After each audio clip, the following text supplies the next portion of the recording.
Evelvin Eşberov 28 fevral 2001-ci ildə Gəncə şəhərində anadan olmuşdu.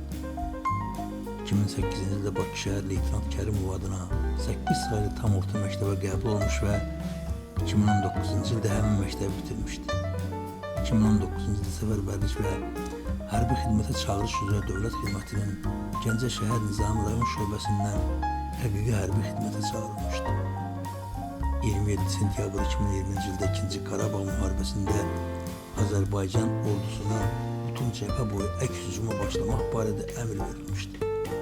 Azərbaycan ordusunun əskəri olan Elmin Babayev Ağdam və Xocavənd rayonları istiqamətində gedən döyüşlərdə iştirak etmişdi.